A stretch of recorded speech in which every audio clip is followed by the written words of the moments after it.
Okay, what is your full name? My name is Raymond Percy Thurber. And who were your parents? My father was Percy Thurber, and my mother was Belle Guerin Thurber. Okay. And what was your mother's maiden name? She was a Guerin. Oh, okay. Mm-hmm. And when were you born? I was born in April the 12th, 1922. And where were you born? I was born right here in Freeport. And how large was your family? There was 11 in my family. In my family. And Yeah. where do you fit in the family? I was the oldest boy. There was 3 girls older than I was. Okay. What did your father do for a living? He was a fisherman. And what do you remember about your mother's work day? Well, her biggest work day was to look after 11 kids. But I can recall what it was like when she had to bring up a family. My parents did back in the days of Depression. And I can recall when I was just a young boy that she used to work in the fish plant canning lobsters for 5 cents an hour. Amazing. Those are the kind of things you want to hear. So what did she do with the children when she went to work? Well, I think that, I guess it worked that some of the oldest ones was old enough to sort of look after things. Right. It was right here in the community anyway. Okay, what was a typical school day like for you? Well, from 9 o'clock in the morning till 3 in the afternoon. You got no vacation every other day like you have today. You went 5 days a week. Okay, what kinds of things did you have to memorize at school? Oh, no. Well, I guess you had to just memorize it. Your parents made you go to school. Right. Okay, so how were you disciplined in school? Very strictly then, in those days. They were allowed to use a strap if you was a bad boy. Did you ever get strapped? Yep. Okay, how were you disciplined at home? Well, I was well pleased with the way our parents were living in the family like that. They were able to discipline the way they did. Okay. Okay, what were your daily chores at home? Well, when I was big enough to go on the boat fishing, I spent my summers in the boat. And so that was pretty well what I done.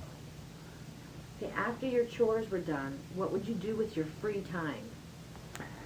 Well, I used to go out with the boys and chase the girls. Okay. What was your favorite holiday when you were a child? Well, I just don't know how to answer that. There didn't seem to be that many holidays. And Okay. Okay, what favorite pets do you remember? well, I always used to have a rabbit hound because I used to like rabbit hunting. Oh, yeah, right. Okay, what was it like at your house when the catalog arrived? Well, that was always a big event when the tea catalog came.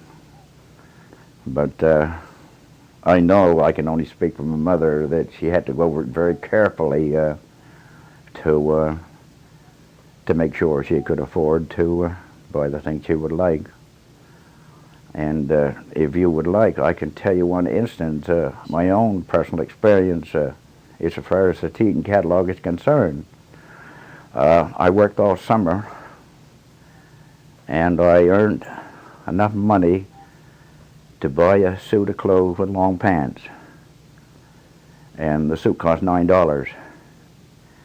And the mail used to come in at night then, late in the evening, and in the parcel. And I put this new suit on. I wanted to go out and show the whole wide world that I finally had a suit with long pants. But my mother says, you take that right off. That's for Sunday school, that's all. And during the night, a house caught fire and burned.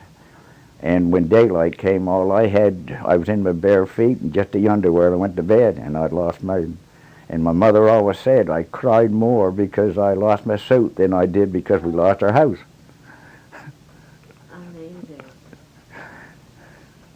Okay, how much spending money did you have as a child? Well, just what few pennies that I could get.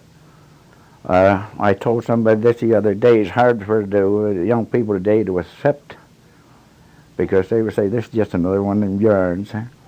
But I used to, there used to be an ice cream parlor here where they made their own ice cream.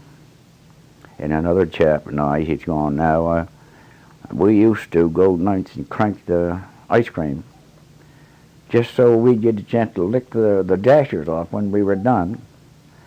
And they had a theater over here, and I know one summer they built a dance hall on site of it. And another chap and I, we all spent our Saturdays working on that. And we was able to they'd give us a free ticket to the movie that night, and that was 25 cents. You're not going to believe a lot of this stuff. Well, a lot of it I can relate to as myself. Yeah. Okay, what was your religion? Baptist. And what were Sundays like in your household when you were growing up? Well, I had to be very truthful in saying that they weren't, really, how would I best put it, religious. But they believed in the church, and we all had to go to Sunday school when Sunday came. Okay, what was your favorite hymn? Well, my favorite hymn is still the one today, and we have a hymn sing every Sunday night up to our cottage in the summer. And my favorite one, they all know that I'm going to ask for it, and let your lower lights be burning. Can you sing me a verse of it? Oh my.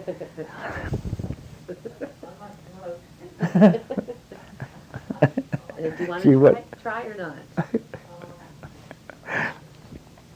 No, I'd better not. Okay. Okay, what influence did religion have throughout your life? Well, I was told we had a church service last evening. It was a fisherman's service that they have every year. And to be very truthful with it, I was very ashamed with myself when I heard the preacher talking about this thing and that and what happened in boats and everything. And during my 60 years in the boat, I could write a book on the instance I'd been in where, in all intent and purposes, I should have been long gone. And some of them would be just right down to split second, or life and death.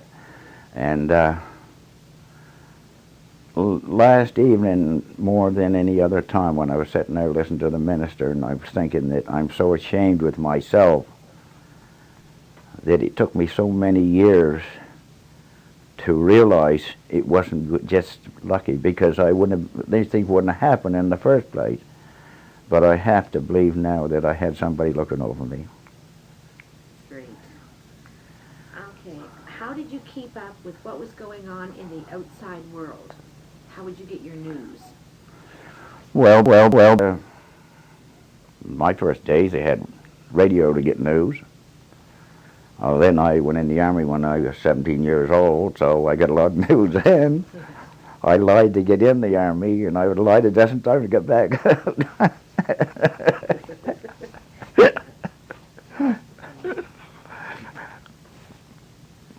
Okay, what did you grow and raise yourselves?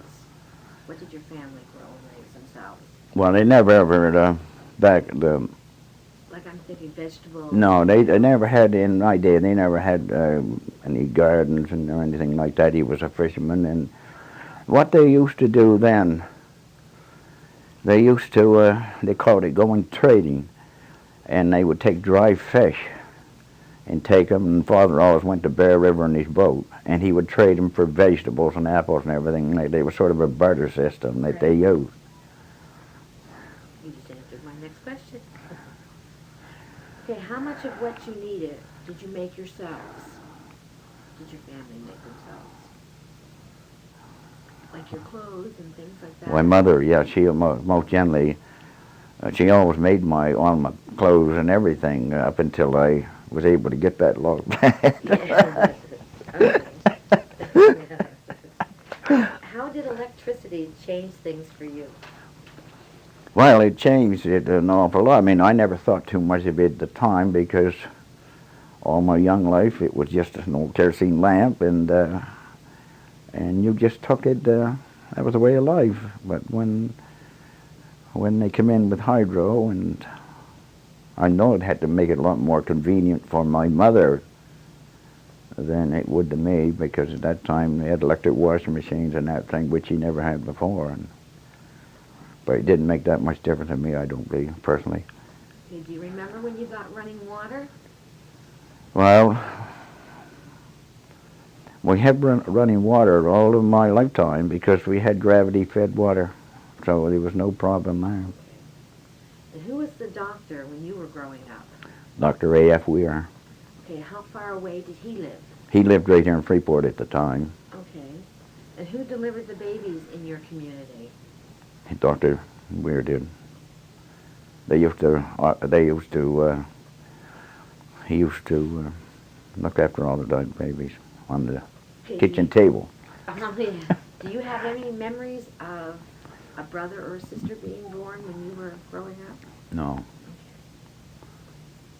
Okay, what were some home remedies that would have been common when you were growing up?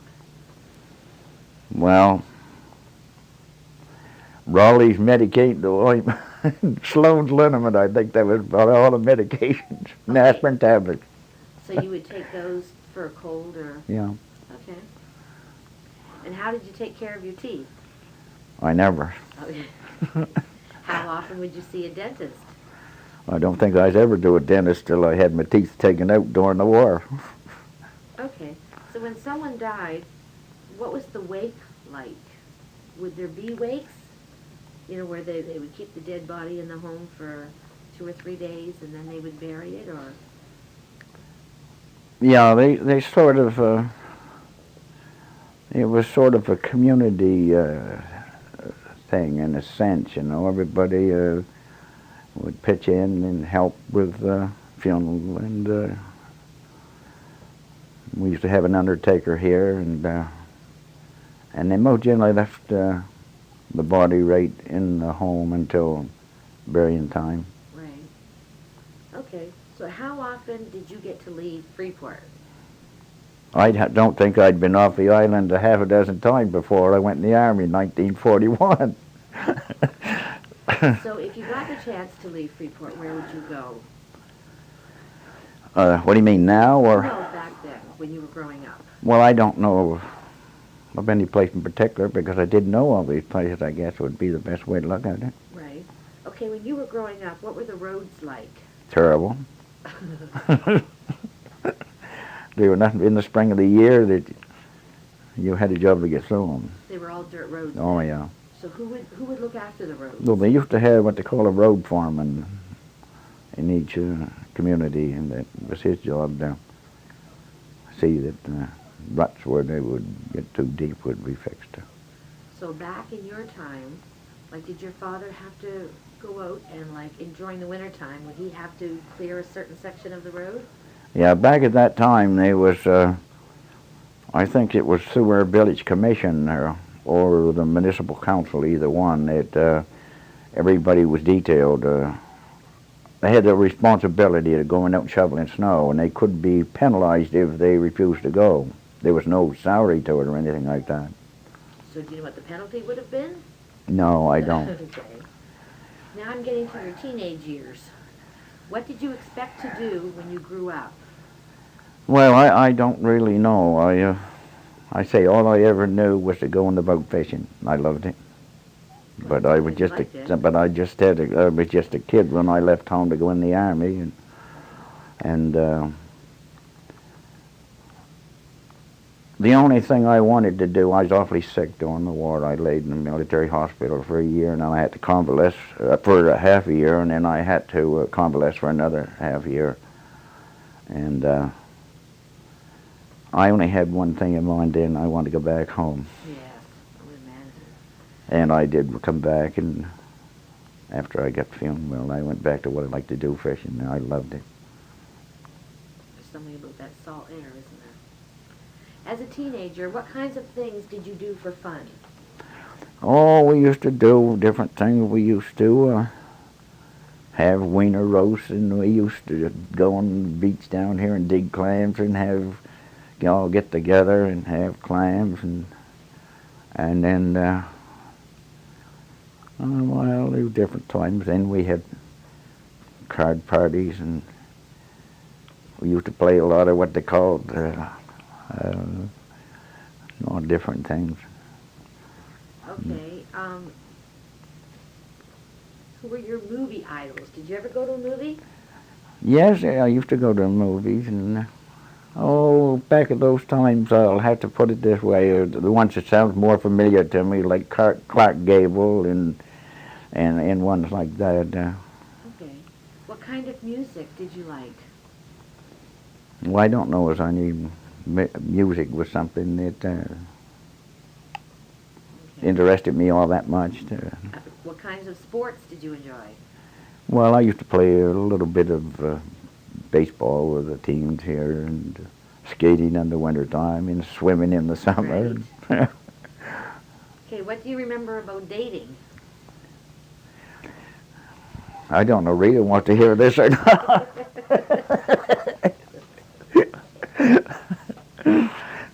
Well, I would put it this way. Back in my time, I don't think you could really call it dating. There used to be a group of us, boys and girls, and we'd go to each other's house and play hide and go seek and all that sort of thing. But I can't recall back in those times of us sneaking off in the corner all by ourselves or anything like that. It was more of a group thing. And Okay, how far did you go in school? I went to 10th grade. And why did you leave school? Well, I think maybe there's a party to be very truthful about it. I thought I knew it all, so I quit. Right. So how old were you when you left school? Well, I was, I don't know. I figured You know. Okay, once you left school, what did you do? Well, it wasn't all that much after that that I went in the Army. Okay. Okay, so how did you meet your wife? Well, she probably wouldn't want me to tell her. I told them I were with our 50th anniversary how I met her. I met her for the first time. I was over to Riverdale, and she was just coming from the lake in her swimming suit. And she looked pretty good to me, all day. How old were you when you got married? I don't know. We'd have to ask Rita. I think I was 28, to be truthful. Okay. Okay, so once you were married, where did you live? In this house. We had it all ready to move in when we were married, Okay. 50 years ago. So how much did your first home cost? Well, when I come home out of the Army, I had intentions of building one. And I had the plans all drawn up. And had the contractor all engaged. And he was all ready to build. And another friend of mine, but that was married and had children, needed a house built. So I said, look, you go ahead and have yours done first, because I'm in no hurry. And the contractor got into such mix-up with contracts over it that he wouldn't take another one. So I had a job to find a contractor, but I did find one. And I gave him the plans. He told me to come in at a certain time, they'd be ready. And when I went to get them, he told me how much it was, but he said, I'll tell you one thing, Raymond. He said, I know you fellas are all stuck, so it's going to cost you $1,000 more, just like that. And I just grabbed everything up in my arms and I walked away. And I went back to Veterans Affairs and told them. And there was 5 or 6 different homes he was going to build on the islands here, and they wouldn't let him build one of them. And I had a chance. This house was practically new. It was my dream house, because when I was a kid, I used to come here all the time. And the fellow that owned it, he said, Raymond, why don't you buy my house? I says, why, you're kidding. No, he said, I'm not kidding. He said, I got 2 houses and I can't afford to keep them up, because the next one right next door there was his father's. And so he said, I'll sell you. Well, I said, you want too much money for it. I said, how much do you want? Just $2,500. I said, sold. I never hesitated a minute. Yeah, I see. Okay, how old were you when you went in the Army?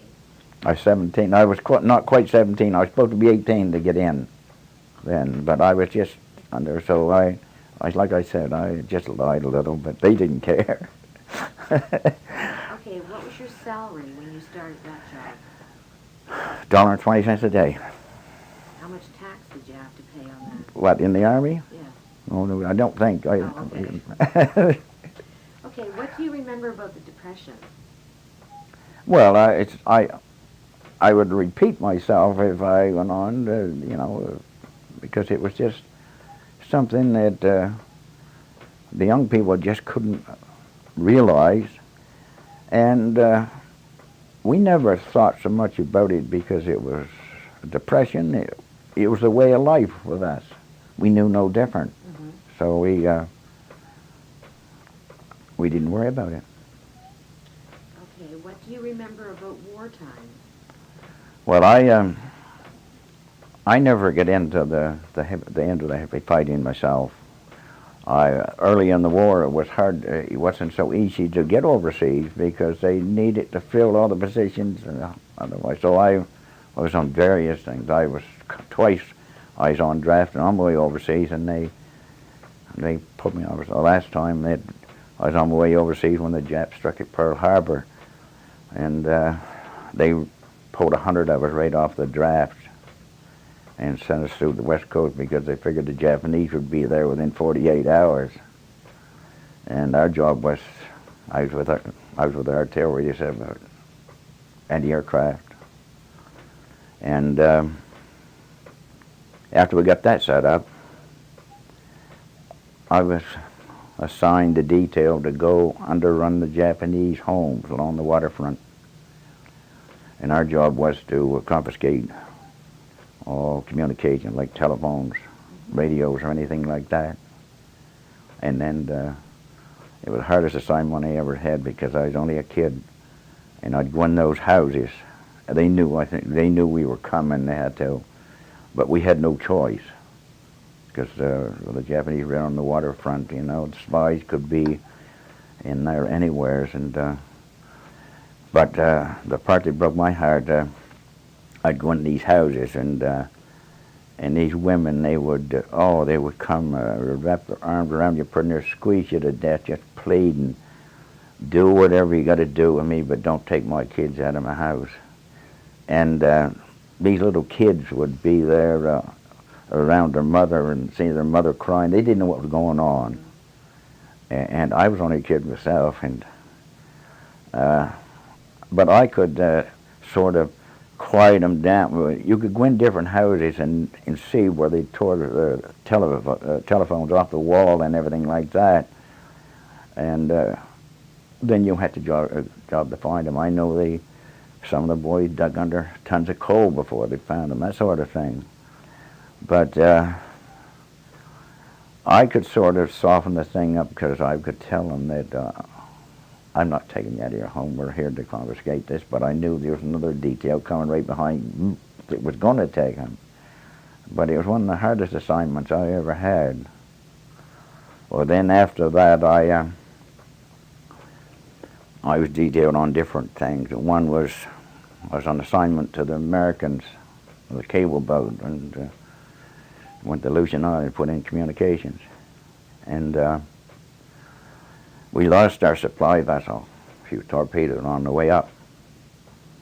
And I was only there a few days, and I was taken with appendicitis. And we had no medication or anything. Before they could get me back to Victoria, my appendix burst and pneumonia set in. I laid in the hospital for near 6 months. So that was the end of my career. Awful. How did the First or the Second World War affect your family? Well, it affected my mother something terrible, and that was hurting me as much as anything, because I was in, they took me out 5 different times. They had what they called a graveyard ward. It was a big auditorium. The hospital was a converted university over into a military hospital. Oh, it must have been 100 beds in it. And they thought they were going to lose you. They took you out, out to this little room we called the graveyard ward. And they took me out 5 times. And I would write to my mother, and she would write to me. And I was writing on hospital stationery. He was right on it. And every time that I'd get a letter from her, I would tell her I was fine. But I didn't fool that woman for a minute, because I couldn't tell her. I couldn't say. Mamas know. Yeah. I couldn't tell her. I said, I'm fine, Mom. I'm sitting here waiting to die. I could just tell her I was fine. And she all wrote back, well, why are they keeping you so fine? And I would get these letters with the teardrops, and that hurt. I suffered for her more than I did for myself. Right. Okay, what effect did the war have on Freeport? Well, I don't know what it had on Freeport. We made a big contribution here in this little village. I can tell you that, because he's passed on now, a very good friend of mine. He and I decided we would have get the names of all the veterans that served in Freeport, and have a bronze plaque made up at the cenotaph. And there's 83 names on that from this little village. It was a big contribution. It was. But if you ask me what my feelings are now, what did we gain by it? I don't think we gained anything.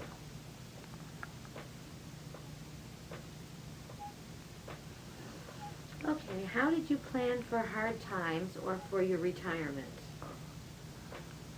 Well, I didn't make any plans for my retirement. It just bang right over a blue sky, right, and I had things going my way, and I was only in my 50s, and I got sick, and that was the end of my career, like that. Okay, how did people help each other out in days gone by that's different from today? Well, I know of different cases where there would be a lot of sickness or anything, and anything that people had a tendency of clubbing together to help them any way they could. Probably, if it might not be in money, they could be in vegetables or something like that. And if there was anybody got sick, they used to take turns going, what they call, to go sit with them. So they worked pretty well as a group. Because there was no run you off to the hospital then. Okay, what do you remember about the poor farm? Well, I don't know too much about it, but the only thing that I always thought about it, that people took the wrong reaction to it. What I mean by that, well, this good for nothing fellow wound up in the poorhouse sort of thing. People looked at it from that point of view. I never did, just because the person wasn't capable of looking out for himself or anything. They shouldn't have been penalized with that.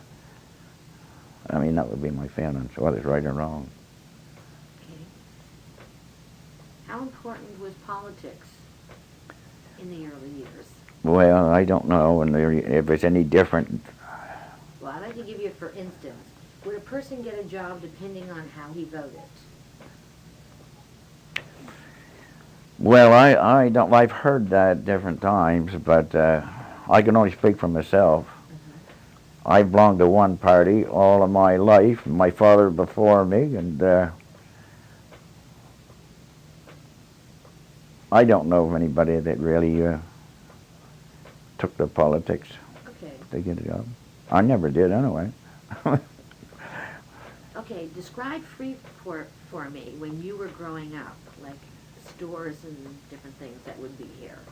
Was it a bustling little place? Yes, there was 1, 2, 3.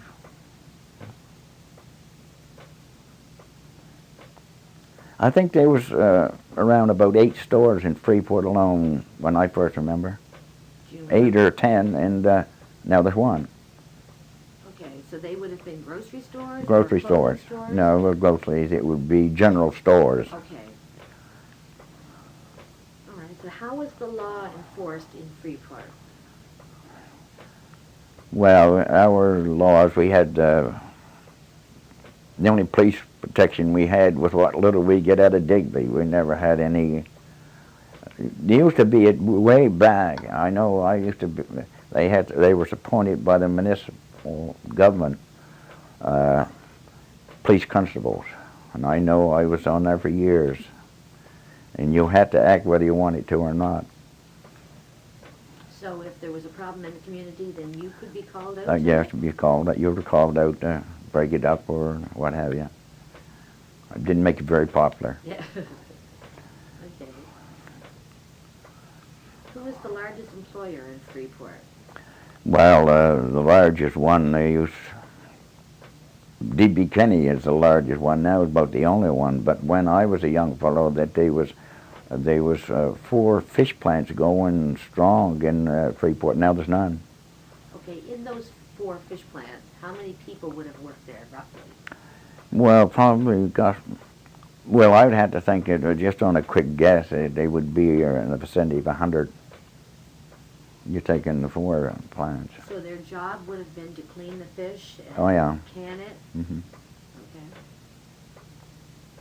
And, okay.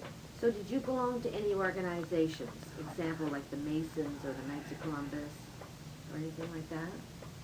Well, I'm a past master of the Masonic Lodge. I'm a past district deputy grand master of the Oddfellows Lodge. I'm a life member of what they call the Annapolis Valley Affiliated Board of Trade. Okay. So how important were those organizations to the community? Well, as far as the 2 fraternal organizations, that they were, to me, they were very effective in your communities. I mean, over community affairs, like, well, to me, there was a need for it. It was similar to your church in a lot of respects. Okay. But the Affiliated Board of Trade was the one that I really, I felt so bad when that closed up, because that was there for years and years, and I was there, well, I'd say only, I don't know how many years. I was chairman of the Fisheries Committee for a lot of years. And the things that we accomplished, like, for instance, I took on the project of getting the sea lane changed in the Bay of Fundy, which seemed, in the start, looked like something you probably could pick up the phone and tell it would be changed, and that's all the art to, but it wasn't as simple as that. It took me 7 or 8 years. You had to fight all the powers to be in Ottawa and everywhere else, and then you only to find out it's an international thing, and 30 countries had to vote on it, and the shipping magnates out in New York had to okay it, and that was the most trying project I ever took on. But it was an organization that the public doesn't really know that just how good, what a great part they played, because we didn't go right around telling them what we were doing, and we just worked for these project politicians 9 times out of 10 and got the credit for it, sort of thing. But that was the way it's supposed to be, I guess. Okay. When would people get together for a good time? Well, it's hard to answer. Not just according to what time, good time you want. If you're going to go on a beer party, you had one party, and you're married to a teetotaler like I am, you don't get to those kind of parties. Okay, what do you remember about tourism in days gone by? Like, where would the people come from, and how would they get here, and where would they stay? Well, when my first being involved anyway with tourists, there was people here that are passed on now that used to have what they called a rooming house here. That most generally anybody came, and quite often they would be somebody come there would like to go out fishing, or So the ones that owned it asked me if they could go out with me. Well, I always told them the same thing. I said, yes, they're welcome to go, but I can't let it interfere with my operation. If they get seasick, I can't bring them in. And but there was nothing like it is today, organized. And but people didn't. They didn't advertise back at those times for tours. And there wasn't. I know one time that there was one chap and his wife come down here, and they were staying up at the Bushy place, and wanted to know if I would take them out. And I said, well, you know what the story is. Tell them to be down 7 o'clock in the morning. So they come down, and nice couple.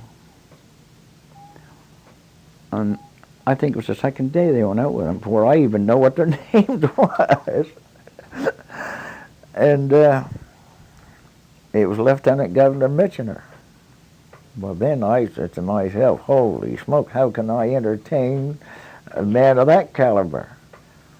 But they had a time of their life all the week. And it was close to the end of the week. And I said, Mr. Mitchener, would I sound too ignorant if I asked you how you happened to find this place? He said, Raymond, he says, I'm ashamed to tell you. He said, my wife was writing her thesis for her master's degree, and she wanted to write about an ancient fishing village with all the old tarred paper shacks and tall fish stores. And we came to the Information Bureau in Digby, and they said, we got just a place for you down Freeport. And he wasn't very happy about it. And I said, they're going to hear about it. And of course, I wasn't very happy about it neither. But he did bring it up to one of our MLAs later. I told him Baden Powell, his name was. I was talking with one of the old fishing buddies in Halifax. He happened to be there on speech, and he told him the whole story there. He wasn't happy with it at all. He said, I come down here and find the most pleasant people, houses all painted. Right. How superstitious were people when you were growing up? Oh, I don't know. Can't answer that one. Okay. I've heard that being superstitious, I don't even hardly know what they're talking about. Oh, okay. Okay, what is the worst weather you can remember? Well, the worst weather I can remember is when we had what they call the hog storm. Groundhog Day. Groundhog Day. Mm-hmm. That's the worst one I ever was involved. Pretty near ruined me, that did. Right. I lost 2 boats. Wharves, buildings, and everything in that. One boat I just brought home. I brought it home on a Saturday, a new one, and I lost it on Monday. And the other one wasn't very old, and I lost. So I lost everything. I'd been working years for it to collect up. Okay, what do you know about shipwrecks around here? That's Derek. Yes. Yes, that was a bad question. Okay, what colorful characters can you remember? Beg pardon? What colorful characters in your community can you remember? Oh, I don't know. Okay. What ghost stories can you remember from your younger years? Well, I don't know. I've heard them, different ones, but... Okay, do you remember Maud Lewis? No, I don't know her. All I know is I've heard tell of her, that's all. Right. Okay, how would you compare life in general today to days gone by?